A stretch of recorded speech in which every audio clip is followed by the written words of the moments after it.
আসসালামু আলাইকুম প্রিয় শিক্ষার্থী, আশা করি তোমরা সবাই ভালো আছো। আজকে সেট অফ ফাংশনের টাইপস 4 এর অঙ্ক নিয়ে আলোচনা করব, ঠিক আছে? যেটা আমাদের পরীক্ষায় 99% আসতে পারে। সেটা কি অঙ্ক স্যার? সেটা হচ্ছে যে ডোমিনেন্সের অঙ্ক। হ্যাঁ, সব সময় আসে। তো আমি হচ্ছে যে বেসিক, একেবারে বেসিক অঙ্ক করাবো, যে বেসিক অঙ্ক করলে তুমি পুরোপুরি অঙ্কটা, হ্যাঁ, তোমার হচ্ছে ক্লিয়ার হয়ে যাবে। হ্যাঁ, পানির মতো তুমি বুঝতে পারবে, পানির মতো সহজভাবে তুমি বুঝতে পারবে। তুমি যদি বেসিক অঙ্ক নাই পারো, তাহলে তুমি, হ্যাঁ, বোর্ডের অঙ্ক কখনো পারতে না। বেসিক প্লাস বোর্ডের অঙ্ক করতে হলে তোমাকে সর্বপ্রথম হচ্ছে যে এই জিনিসটা তোমাকে শিখতে হবে, বেসিক জিনিসটা। বেসিক যত স্ট্রং করবা, বোর্ডের অঙ্ক তুমি তত মোটামুটি ভালো প্র্যাকটিস করতে পারবা। তো তুমি বোর্ডের অঙ্ক যদি এখন যদি তুমি জাস্ট হচ্ছে সরাসরি বোর্ডের অঙ্ক করতে যাও স্যার, সরাসরি যদি বোর্ডের অঙ্ক করতে যাও, তোমাকে যখন করাবে তুমি তখনই বুঝবে। যখন তুমি তোমার টিচারের কি করবা, ক্লাস দেখবে, তুমি তখন বুঝবা। ক্লাস দেখলেই বুঝবা যে স্যার, স্যার তো ক্লাসটা অনেক সুন্দরভাবে করাইতেছে, হ্যাঁ, স্যারের ক্লাস অঙ্কটা বুঝতে পারছি। কিন্তু তুমি 2 দিন পর বা 3 দিন পর বা হচ্ছে যে কিছুক্ষণ পরে তুমি যদি নিজে একটা সলভ করতে চাও, তুমি পারবা না 100%। কারণ আমি 4 বছর বাচ্চাদেরকে পড়াইতেছি, আমি জানি বাচ্চাদেরকে শুধু যদি বোর্ড অঙ্ক করাই, হ্যাঁ স্যার আমি পারি, স্যার বুঝতে পারছি, যখন করাই তখন হ্যাঁ স্যার বুঝতে পারছি, যখন আমি একটা ওদেরকে প্রবলেম দিব, ওরা এটা সলভ করতে পারতো না। ঠিক আছে? তো তোমাদেরকে সাধারণত হচ্ছে যে ওইভাবে অঙ্ক করা শিখতে হবে। আগে হচ্ছে যে তোমরা যদি বেসিক ফিল আপ না হয়, তোমরা বেসিকটা ফিল আপ করে এরপর হচ্ছে বোর্ড প্রশ্ন সলভ করবা। তো আমি হচ্ছে যে এখানে আমার ক্লাসটার সিস্টেমটা হচ্ছে যে তোমার বেসিক ক্লাস বোর্ড। আমি তোমাদেরকে কি করাবো, আমি তোমাদেরকে বেসিকটা ফানির মতো সহজ করে দেবে, ঠিক আছে? বেসিক তোমার হচ্ছে যে ফানি ফানি লাগবে তোমার কাছে। আর যখন এটা তোমার কাছে ফানি ফানি লাগবে, তখন বোর্ড তোমার কাছে সহজ হয়ে যাবে, বোর্ডের অঙ্ক তোমার কাছে সহজ হয়ে যাবে। তো বোর্ডের অঙ্ক সহজ বলতে সারেও তোমাদেরকে বোর্ডের প্রশ্ন দিয়ে দেবো, বোর্ডের প্রশ্ন টাইপ ভিত্তিক ভাবে দিয়ে দেওয়ার পরে হচ্ছে তোমাদেরকে বোর্ডের প্রশ্নটা বুঝিয়ে দেবো। বুঝে দেওয়ার পর তোমরা নিজে প্র্যাকটিস করতে পারবে ইনশাআল্লাহ। গণিত নিয়ে আর কোনো ভয় নেই।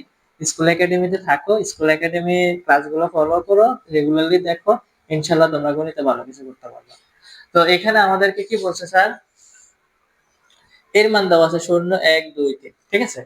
তো বলছে x belongs to a, x belongs to a দ্বারা কি বুঝেছে, a যতগুলো মান আছে x এর জন্য প্রযোজ্য।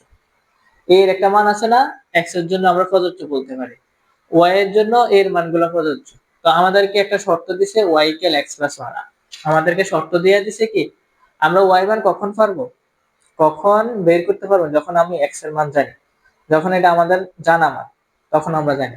তো x তো একটা চলক, ঠিক আছে? x হচ্ছে একটা চলক, চলক হচ্ছে অজানা রাশি, চলক হচ্ছে কি অজানা রাশি। এখন স্যার আমরা x এর মানটা কিভাবে বের করবো, অজানা রাশি। তো আমাদেরকে তো একটা গুরুত্বপূর্ণ একটা শর্ত দিয়ে দিছে, x belongs to a, এ যতগুলা মান আছে x এর জন্য প্রযোজ্য। মানে x এর জায়গায় আমরা এই মানগুলা ইউজ করে আমরা এই অঙ্কটা সমাধান করতে পারবো। এক কথা হচ্ছে এটা, ঠিক আছে? সবচেয়ে বেশি বুঝার কনসেপ্টটাই হচ্ছে এই জায়গায়, যে তোমাকে একটা সমীকরণ দিয়ে দিছে y এর x প্লাস 1, এটাও একটা চলক, এটাও একটা চলক, একটা জানা রাশি, এটা একটা ধ্রুবক। এখন চলক তো অজানা রাশি, এটা আমার জানা মান রাখতে হবে, মান জানতে হবে এটা। তো কিভাবে মানটা জানবো, এই যে এ যতগুলা মান আছে আমরা x এর জায়গায় বসালে হচ্ছে যে আমরা মানটা পেয়ে যাবো, ঠিক আছে? তো এখন আমরা কি করব, এখন আমরা লিখবো আর বর্ণিত শর্ত থেকে পাই স্যার, আর বর্ণিত শর্ত থেকে পাই। শর্তটা কি, y ইকুয়াল x প্লাস 1। এখন প্রত্যেক, আমি যেভাবে লিখতেছি এইভাবে তুমি অঙ্কগুলো সমাধান করবে। এখন প্রত্যেক x belongs to a এর জন্য আমার কার মান লাগবে, x এর মান এখানে বসানো লাগবে, এই কারণে আমরা শুধু x belongs to a এর জন্য লিখি, x belongs to a এর জন্য y ইকুয়াল x প্লাস 1 মান বের করি, মান বের করি, ঠিক আছে? তো এখানে আমরা কি করব স্যার, এখানে দেখো x y আছে দুইটা জিনিস, তো x y লিখলাম, লিখে নিলাম। তো x এর জায়গায় আমরা কার, x এর মানগুলো তো জানি, এ যতগুলো মান আছে x এর জায়গায় বসাই দেবো, একটা দুইটা তিনটা চারটা। তো 0 1 2 3। এখন ক্লিয়ার? x এর মানগুলো আমরা বসাইছি, এখন হচ্ছে যে সহজভাবে x এর মান এখানে 0, তাহলে আমি যদি এখানে x এর মান 0 দিই তো y ইকুয়াল 1, ঠিক আছে 1। x এর মান এখানে 1, তো এখানে যদি আমি 1 বসাই একে যোগ করলে 2, x এর মান যদি হয় 2 তাহলে 2 একে যোগ করলে 3, ঠিক আছে। তো x এর মান 3, 3 একে যোগ করলে 4। এখন দেখো আমাদেরকে বলছে কি y belongs to a, মানে a এর যতগুলো মান আছে y এর জন্য প্রযোজ্য, a এর যতগুলো মান আছে y এর জন্য প্রযোজ্য। তাহলে y এর ভিতরে দেখো কোন মানটা বেশি আছে। এখানে 1 আছে, 2 আছে, 3 আছে, 1 আছে, 2 আছে, 3 আছে, বাট 4 নাই। তো আমি এর মান কখন গ্রহণযোগ্য করে নেব? যখন y এর সবগুলা মান এর মানের ভিতরে আছে তখন গ্রহণযোগ্য করে নেব। যেহেতু এখানে 4 এর ভিতরে নাই তাহলে এটা গ্রহণযোগ্য না, যেহেতু 4 not belongs a, কাজে এখন 3 আর 4 বাদ চলে যাবে। কার সদস্য হবে না? আর এর সদস্য হবে না। ইট নট বিলংস টু আর, আর এর সদস্য না। তাহলে এই 3 আর 4 বাদ, তাহলে আর এর মানগুলো আমরা বের করে নেই। আর এর মানগুলা প্রথম এটা, তারপরে এটা এভাবে লেখা। 0 1 1 2 2 3। তো এবার আমাদের ডোম হচ্ছে প্রথম উপাদান। ডোম হচ্ছে কি স্যার? প্রথম উপাদান। ডোম আর তোমার হচ্ছে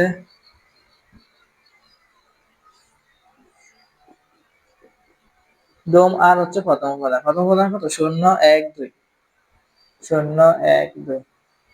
আর রেঞ্জ হচ্ছে দ্বিতীয় উপাদান। রেঞ্জ কত? 1 2 3, 1 2 3। এটি হচ্ছে আমাদের কাঙ্ক্ষিত অ্যান্সার। আশা করি প্রিয় শিক্ষার্থীরা তোমাদের আজকের ক্লাসটা এখন যে অঙ্কটা বুঝিয়েছি তোমরা অবশ্যই বুঝতে পেরেছো, এবং তোমাদেরকে আমি স্যারে এখন বোর্ডের অনেকগুলো প্রশ্ন দেব এবং হচ্ছে প্রশ্নগুলো অ্যানালাইসিস করব, বিশ্লেষণ করব, ব্যাখ্যা করব, সমাধান করে দেব। তারপরে তো তোমরা বাড়িতে নিজে প্র্যাকটিস করবে বাকি অঙ্কগুলো। বোর্ডের অঙ্কগুলা বেসিক অঙ্ক করানোর পরবর্তীতে অনেক বোর্ডের অঙ্কগুলা কিভাবে পরীক্ষা আসতো সেটা সম্পর্কে আমরা ফার্স্টটা কোয়েশ্চেন দেখছি। তোমরা সেট কোয়েশ্চন থেকে যখন বোর্ড প্রশ্ন সলভ করতে যাইবা তখন তোমরা এই কোয়েশ্চেনগুলো দেখবা। তো আমরা তো টাইপ ভিত্তিক ভাবে অঙ্কগুলো শিখাইতেছি যেটা তোমাদের সহজ হয়। তো এখানে আমাদের টাইপ 4 এর ডোমেন এবং রেঞ্জের যে বেসিক অঙ্কটা যেভাবে করেছি সেম ভাবে কিন্তু আমাদের একই প্যাটার্ন অঙ্কটা করব, বাট তারা হচ্ছে যে আমাদেরকে একটু ঘুরিয়ে দিয়েছে। যেহেতু তুমি বোর্ড পরীক্ষা দিবা, তোমার মেধার অবস্থান কেমন, তোমার মেধা অবশ্যই হচ্ছে তারা যাচাই বাছাই করবে। তো তোমাদেরকে অবশ্যই পরীক্ষা মানে হচ্ছে যে মানে তোমাদেরকে যাচাই বাছাই করার জন্য একটু উদ্দূর ঘুরিয়ে দিবে, হ্যাঁ একটু উদ্দূর ফেসাই দিবে, বাট হচ্ছে কঠিন দিবে না, তুমি প্রশ্নটা সহজ করে নিতে হবে। তো যাচাই বাছাই করার জন্য যেহেতু তোমরা বোর্ড পরীক্ষা দিবা তো তোমরা ওইভাবে প্রিপারেশন নিতে হবে। তো আমি বেসিক যেহেতু করাইছি এখন বোর্ড প্রশ্ন মানে কিভাবে করা লাগে এটা অ্যানালাইসিস করব, সলভটা করব, ঠিক আছে। আমি কোনো সলভ করবো না, আমি তো বেসিক শিখাইছি। শিখানোর পরবর্তী তুমি যদি এখানে ফার্স্ট অঙ্ক তুমি নিজে করতে পারো তাইলে তোমার সুবিধা স্যার, তাইলে তোমার সুবিধা। আমি সারাদিন, হ্যাঁ সারাদিন গাধার মতো হচ্ছে তোমাকে 2 ঘন্টা 3 ঘন্টা কইরা ক্লাস নিলাম, তুমি আমার এগুলা দেখে দেখে কি করলা? হ্যাঁ নোট করলা, এবং হচ্ছে যে ভাইয়ার ক্লাস অনেক সুন্দর, ভাইয়া অনেক সুন্দর বুঝাই দেয়, হ্যাঁ ভাইয়া অনেক ভালো, ভাইয়া হচ্ছে যে ক্লাসের ভিতরে অনেক গল্প কয়, অনেক গান কয়, অনেক হ্যাঁ ভালো কিছু বলে। তো এইগুলা হচ্ছে জাস্ট সময় নষ্ট করবে। তুমি হচ্ছে যে চেষ্টা করবে তুমি নিজে কতটুকু পারো, তুমি নিজে করতে সলভ করতে পারো কিনা। ঘন্টার পর ঘন্টা, ঘন্টার পর ঘন্টা ক্লাস দেখা সময় নষ্ট করার দরকার হয় না, ঠিক আছে। তুমি তোমার কিছু সময় দাও। তুমি সাধারণত হচ্ছে যে যেটা প্রবলেম ওইটা হচ্ছে যে একটু একটু দেখা নিজে সলভ করার চেষ্টা করবা। জাস্ট হচ্ছে যে ওই ভাইয়ার ক্লাস 3 ঘন্টা, ওই ভাইয়ার ক্লাস 10 ঘন্টা ওয়ান শট, মানে হচ্ছে যে এক দিনে হচ্ছে যে তোমার এক ক্লাসে সব অধ্যায় কভার করে দিছে, হ্যাঁ সব অধ্যায় শেষ করে দিছে, এটা আহামরি কথা। তাইলে হচ্ছে যে বাচ্চারা আর 1 বছর যাইয়া তোমার হচ্ছে যে বিদ্যালয়ে পড়াশোনা করতো না, এক ক্লাসে বই কভারে যাইয়া দিত। তো তোমরা সাধারণত হচ্ছে যে নিজে প্র্যাকটিস করে শেখার চেষ্টা করবা। হ্যাঁ তোমার যেটা প্রবলেম হচ্ছে ওই প্রবলেম অনুযায়ী তুমি ক্লাস দেখো, ওই প্রবলেম দেখে প্রবলেমটা সলভ কিভাবে করে দেখার পরবর্তী তুমি নিজে প্র্যাকটিস করো। তুমি নিজে যতক্ষণ প্র্যাকটিস করতে হবে তুমি ততক্ষণ কিছুই করতে না। তো পরীক্ষা হলে যাইয়া হাই হতাশ করবা। তো এখানে দেখো আমাদেরকে x belongs to n x cube এখানে লেস দেন ইকুয়াল 64 বলে, ঠিক আছে। এটাকে লেস দেন ইকুয়াল 64। এবার আমাদেরকে বলছে xy x belongs to a y belongs to a 2x - y equal 2 হলে আমাদেরকে ডোম রেঞ্জ নির্ণয় করতে বলছে, তালিকা পদ্ধতিতে করে ডোম রেঞ্জ নির্ণয়। এটা বরিশাল বোর্ড 2024 সালে আছে, ঠিক আছে? কোথায় আসলো? বরিশাল বোর্ড 2024। তো স্যার এইখানে আমার এক্স বিলংস টু আছে না, ওয়াই বিলংস টু আছে না, তাহলে আমার এর মান অবশ্যই জানা লাগবে। তো আমি যখন বেসিক করেছি তখন তো এর মান তারা দিয়ে দিছিল, ঠিক না? কিন্তু এখানে তারা এর মান হচ্ছে আমাদেরকে সেট গঠনে দিয়ে দিচ্ছে, আমরা এটা তালিকা করে তারপর হচ্ছে যে অঙ্কটা করতে হবে। তো তালিকা কিভাবে করব? তো আমি টাইপ 1 টাইপ 2 এর মধ্যে কিন্তু তালিকা থেকে কিভাবে সেট গঠন করে, সেট গঠন থেকে কিভাবে তালিকা করে আমরা হচ্ছে যে জানি। তো এখানে সেট গঠন আছে x বিলংস টু n, যেন x cube less than equal 66। x n হচ্ছে স্বাভাবিক সংখ্যা, এখানে x কিউব n এর মান আমরা সাধারণত জানি 1 2 3 4 5 6 7। তাহলে এখানে আমি যদি n এর মান 1 বসাই তাহলে 1 1 1 আসবে, ঠিক আছে?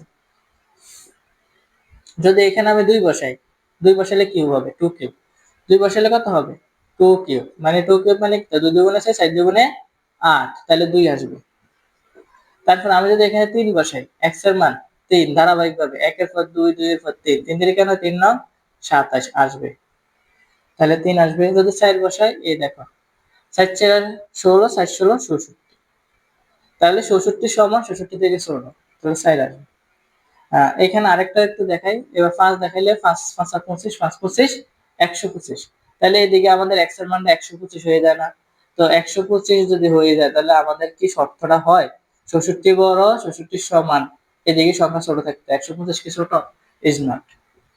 তাহলে আমাদের যতগুলা মান আমরা বাইর করব তাহলে আমাদের শর্তের অসঠিক হবে, সঠিক হবে না। তাহলে আমরা কি করব, এখানে আমাদের সঠিক আছে 1 2 3 4, তাহলে আমরা সেম ভাবে সেম ধারাবাহিকভাবে সারা বেসিক ক্লাসে যেভাবে ম্যাথটা করাইছি তোমরা ওইভাবে ম্যাথটা করবে। এখানে আরেকটু কথা হচ্ছে যে 2x - y = 2, এটা কিভাবে করবে? এটা একেবারে সহজ, সমীকরণটা সমাধান করবে। এটা s গুণিত শর্ত দেখে পাই লিখবা 2x, তোমার y এর পাশে গেলে প্লাস হয়ে যাবে y + 2, ঠিক আছে?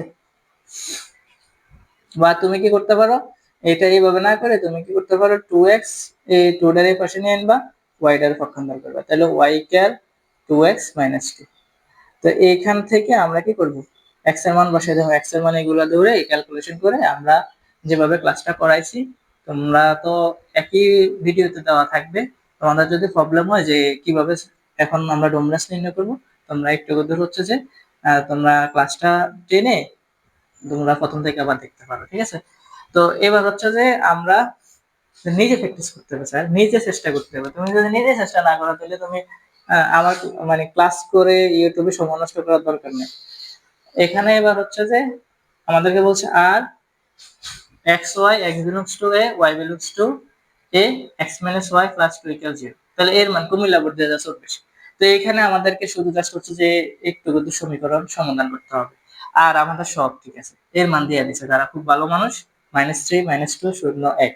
তাহলে আমি এখানে শুধু সমীকরণটা সমাধান করবো কিভাবে স্যার, x - y plus 2, শুধু -2 এর পক্ষান্তর করবো, x plus 2 মাইনাসের পাশে গেলে ধনাত্মক হয়ে যাবে, প্লাস হয়ে যাবে, তাহলে y = x plus 2। এবার আমরা যেভাবে অঙ্কটা করেছি সেম ওইভাবে অঙ্কটা করব, ঠিক আছে? তো এখানে আমাদের কুমিল্লা বোর্ড 24 শেষ, এটা শেষ। এবার এটা আমাদের কি বলছে, x যেন x মৌলিক সংখ্যা, মৌলিক সংখ্যা 6 এর সমান 6 থেকে ছোট, তাহলে মৌলিক সংখ্যা 2 থেকে ছোট, 2 থেকে শুরু হয়, ঠিক আছে? 2 3 5, তাহলে এটা কার মান, m এর মান, আর এখানে কার মান, n এর মান। তো n এর মান দেওয়া আছে, n = কত 2 4 6। তাহলে এখানে আমাদেরকে সমীকরণ কি দেওয়া আছে স্যার, সমীকরণ দেওয়া আছে y = 2x, y = 2x। এখানে কি করবা, এখানে আমাদের x এর ভ্যালু বসাবো, x কার জন্য প্রযোজ্য, x belongs to m, m এর মানগুলো x এর জন্য প্রযোজ্য।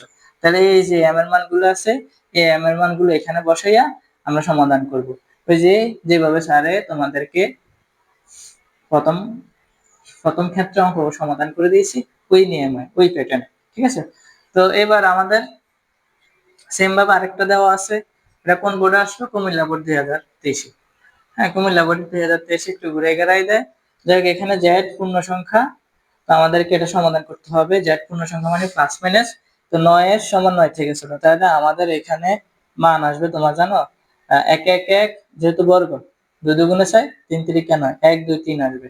তাহলে 1 2 3 আমরা এইভাবে লিখতে পারি 0 1 2 3, তাহলে -1 - 2 -3 প্লাস মাইনাস আসবে, ঠিক আছে।